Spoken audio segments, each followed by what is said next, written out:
മാതാപിതാക്കൾക്കെന്നുമെന്നും കരുണകൾ, മരിച്ചെങ്കിലും ചെയ്യേണ്ടതാണ് നന്മകൾ. മറക്കാതെ തന്നെ അവർക്കെന്നുമെന്നും പ്രാർത്ഥന ചെയ്യേണ്ടതാണെന്നാണ് ഖുർആൻ കൽപ്പന. നമുക്കുള്ള കാഷ്ടം മൂത്രവും അവരെത്രയാ, ശുദ്ധീകരിച്ചതും ഓർക്കണം മടിക്കാതെയാ. അവർ തോളിലേറ്റിക്കൊണ്ട് തന്നെ നമ്മളെ, നടന്നുള്ള ദൂരം എത്രയാണ് മക്കളെ. ഇന്നുള്ള സൗകര്യങ്ങളൊന്നും തീരെയും അന്നില്ല എന്നതും ഓർക്കണം നാമൊക്കെയും. വളരെ ചുരുക്കം വാഹനം തന്നാണ് അന്നുള്ളതും സുഹൃത്തുക്കളെ നേരാണ്.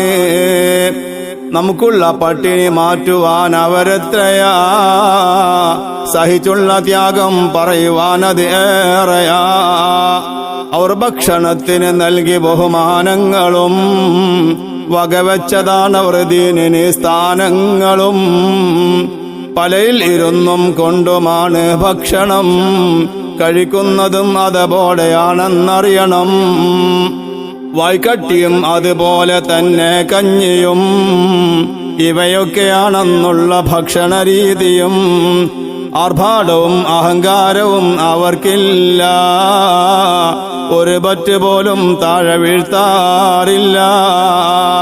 ബേജാറുമാണൊരു പറ്റ് താഴെ വീണാൽ, അതിൽ മുത്തുനബിയുടെ നൂറ് ഉള്ളതുമോർത്താൽ. പനവെട്ടി പൊടിയാക്കി പനം കഞ്ഞിയും, പനപത്തിരി പനം പൊട്ടി എന്നിവയൊക്കെയും. ചക്കക്കുരു വറുത്തുള്ളതും ധാരാളം, കഴിച്ചുള്ളതും ഓർക്കുന്നതാണ് കാലം. അതിരാവിലെ ജോലിക്ക് പോയാൽ പിന്നെ വൈകിട്ടുമാണ് ജോലി തീർക്കൽ പൊന്നെ. അതിനൊക്കെയും നിസ്സാര കൂലിയുമാണ്, അമാനത്തായി കരുതുന്ന കാലവുമാണ്.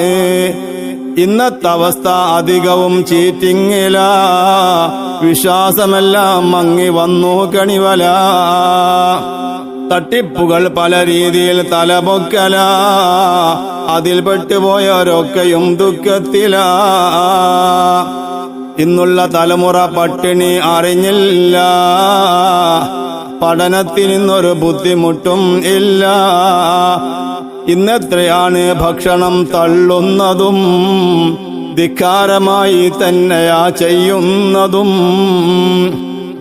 കാലങ്ങളെല്ലാം മാറി, കഥയും മാറി, നമുക്കുള്ള ജീവിതശൈലി മൊത്തം മാറി. മാതാപിതാക്കൾക്കുള്ള ചിന്ത എന്നും മക്കളുടെ വിജയം തന്നെ ഇന്നും അന്നും. മക്കളുടെ പ്രാർത്ഥന സോദര അവർക്കെന്നും സൗഭാഗ്യമാണെന്ന ഹദീസിൽ നിന്നും. മക്കൾക്ക് വേണ്ടിയിട്ടാണ് അവരുടെ ജീവിതം, അവരെത്ര മുത്തിയതാണ് നമ്മുടെ പാദം. അപൂർവമായി കാണുന്നതാ ചില മക്കളെ, തള്ളുന്നതാണ് അവർ രക്ഷിതാക്കളെ. അവർ പിന്നെ വൃദ്ധസദനങ്ങളിൽ കഴിയുന്നതാ, ചൊല്ലുന്നു വേദനയോടെ ഞാനീ വസ്തുത. അപൂർവമാണ് എന്ന് ഞാൻ പറഞ്ഞെങ്കിലും, കാണുന്നതാണിത് ഇന്ന് പല പല വീട്ടിലും. ഈ രീതിയിൽ മാതാപിതാക്കളെ തള്ളുവാൻ കഴിയുന്നതെങ്ങനെയാ ചവിട്ടി മതിക്കുവാൻ.